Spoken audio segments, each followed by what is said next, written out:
നമസ്തേ, ഞാൻ അംബിക നായർ, ഡൽഹിയിലാണ് താമസം. എനിക്ക് നിങ്ങളോടിപ്പം 2 വാക്ക് സംസാരിക്കാനുള്ളത് ഇപ്പോൾ കേരളം ഒട്ടാകെ ചർച്ച ചെയ്യപ്പെടുന്ന ശബരിമല ഇഷ്യൂവിനെ കുറിച്ചാണ്. സ്ത്രീകൾക്ക് ശബരിമലയിലെ പ്രവേശനം അനുവദിക്കണോ വേണ്ടയോ എന്നുള്ള കാര്യത്തെക്കുറിച്ച്. അതിൽ എനിക്ക് 2-3 കാര്യങ്ങളാണ് ബേസിക്കലി എനിക്ക് 3 കാര്യങ്ങളാണ് പറയാനുള്ളത്. നമ്പർ 1, ആരാണ് ഈ പൊതു താൽപര്യ ഹർജി സമർപ്പിച്ചത്? ഡൽഹി കേന്ദ്രമാക്കി പ്രവർത്തിക്കുന്ന യങ് ലോയേഴ്സ് അസോസിയേഷൻ ഓഫ് ഇന്ത്യയിലെ അഡ്വക്കേറ്റ് ആയിട്ടുള്ള നൌഷാദ് അഹമ്മദ് ഖാനാണ് ഈ ഒരു പൊതു താൽപര്യ ഹർജി സമർപ്പിച്ചിട്ടുള്ളത്.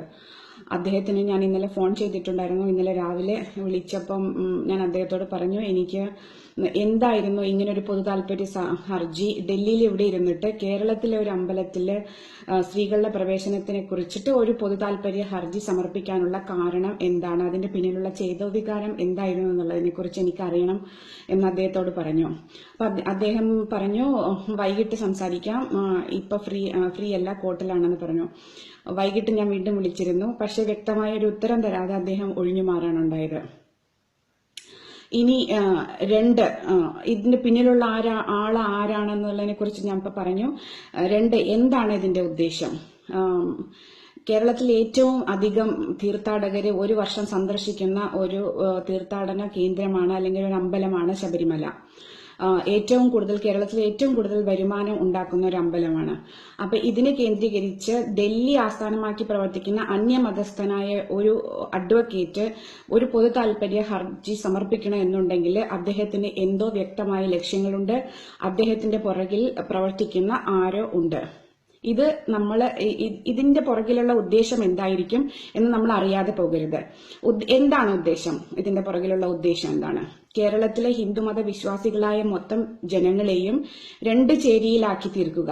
ശബരിമലയിലെ സ്ത്രീകൾക്ക്, എല്ലാ പ്രായത്തിലുമുള്ള സ്ത്രീകൾക്ക് പ്രവേശനം വേണമെന്നും പ്രവേശനം അനുവദിക്കരുത് എന്നും പറയുന്ന 2 വിഭാഗത്തില് ആക്കി തീർക്കുക. ഇന്നലെ ഞാൻ ടിവിയിൽ കണ്ടു, സന്ദീപ് ചൈതന്യ പറയുന്നുണ്ടായിരുന്നു, സതി എന്ന് പറയുന്ന അനാചാരം ഇതുപോലുള്ള ഒരു അനാചാരമായിരുന്നു സതി, അത് നമ്മൾ നിർത്തലാക്കിയെന്ന്. എനിക്ക് മനസ്സിലാകുന്നില്ല, സന്ദീപ് ചൈതന്യ സതിയെയും ശബരിമലയുടെ സ്ത്രീകളുടെ പ്രവേശനത്തെയും ഒരുമിച്ച് വായിക്കാൻ തക്കവണ്ണം ബുദ്ധിശൂന്യനാണോ സന്ദീപ് ചൈതന്യ എന്ന് എനിക്ക് മനസ്സിലാകുന്നില്ല. സതി എന്ന് പറഞ്ഞാൽ അത് ഹ്യൂമൻ റൈറ്റ്സ് വയലേഷൻ ആണ്. ഇന്ത്യൻ പീനൽ കോഡ് പ്രകാരം കുറ്റകരമായിട്ടുള്ള ഒരു പ്രവൃത്തിയായിരുന്നു. പക്ഷെ ശബരിമലയിൽ എന്ത് ഹ്യൂമൻ റൈറ്റ്സ് വയലേഷൻ ആണ് നടക്കുന്നത്? ഇന്ത്യൻ പീനൽ കോഡ് പ്രകാരം കുറ്റകരമായിട്ടുള്ള എന്ത് പ്രവൃത്തിയാണ് അവിടെ നടക്കുന്നത്? ഈ 2, സതിയെയും ശബരിമലയിലെ സ്ത്രീകളുടെ, പ്രത്യേക പ്രായത്തിലുള്ള സ്ത്രീകളുടെ പ്രവേശനം നിഷേധിച്ചതും ഒരുമിച്ച് വായിക്കുന്നത് എങ്ങനെയാണെന്ന് എനിക്കിപ്പോഴും മനസ്സിലായിട്ടില്ല. ഇനി എന്താണ് ശബരിമലയുടെ പ്രത്യേകത? കേരളത്തില് രജസ്വലകളായിട്ടുള്ള സ്ത്രീകൾക്ക് പ്രവേശനം നിഷേധിക്കപ്പെട്ട ഒരേ ഒരു അമ്പലം ശബരിമലയാണ്. ആ അമ്പലത്തിലെ ഓരോ മതത്തിനും, അല്ലെങ്കിൽ ഓരോ മതത്തിനും അതിൻ്റെതായ പ്രത്യേകതകളുണ്ട്. ഓരോ ആരാധനാലയങ്ങൾക്കും അതിൻ്റെതായ പ്രത്യേകതകളുണ്ട്. അതുപോലെ തന്നെ ശബരിമലയില് നൈഷ്ഠിക ബ്രഹ്മചാരിയായിട്ടുള്ള അയ്യപ്പനാണ് പ്രതിഷ്ഠ.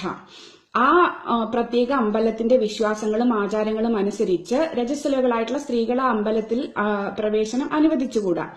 കാലങ്ങളായിട്ടും ആയിരക്കണക്കിന് വർഷങ്ങളായിട്ടുമുള്ള ആ അമ്പലത്തിലെ ആചാര അനുഷ്ഠാനങ്ങളാണ് അത് നമ്മൾ കേരളീയരായിട്ടുള്ള കേരളീയർ മാത്രമല്ല, സൗത്ത് ഇന്ത്യയിലെ എല്ലാ ഹൈന്ദവ വിശ്വാസികളും ആചരിച്ചും വിശ്വസിച്ചും പോരുന്ന ഒരു ആചാരാനുഷ്ഠാനമാണ്.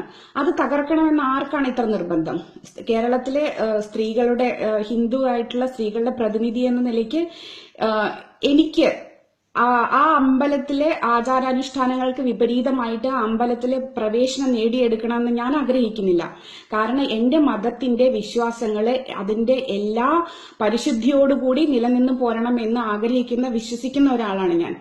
അങ്ങനെയുള്ള ആചാരാനുഷ്ഠാനങ്ങൾ നിലനിൽക്കെ എന്തുകൊണ്ടാണ് അന്യമതസ്ഥനായിട്ടുള്ള ഒരു അഡ്വക്കേറ്റിന്, ഒരു വക്കീൽ, ദില്ലിയിലിരിക്കുന്ന ഒരു വക്കീലിന് എന്തുകൊണ്ടാണ് കേരളത്തിലെ ഒരു അമ്പലത്തിൽ ഇത്ര താല്പര്യം വരാൻ എന്താണ് കാരണം? അയാളുടെ പിന്നിൽ ആരായിരിക്കും പ്രവർത്തിക്കുന്നത്? ഇത്രയൊക്കെ ചർച്ചകൾ ഇവിടെ നടക്കുകയാണ്. ഇതിന്റെ പിന്നിലുള്ള രഹസ്യ അജണ്ട നമ്മൾ കാണാതെ പോകരുത്. ആ രഹസ്യ അജണ്ടയുടെ ഇരകളായിട്ട് നമ്മൾ, കേരളത്തിലെ ഹൈന്ദവ വിശ്വാസികൾ ഇരകളായി തീരരുത് എന്നാണ് നിങ്ങൾ ഓരോരുത്തരോടും എനിക്ക് അഭ്യർത്ഥിക്കാനുള്ളത്.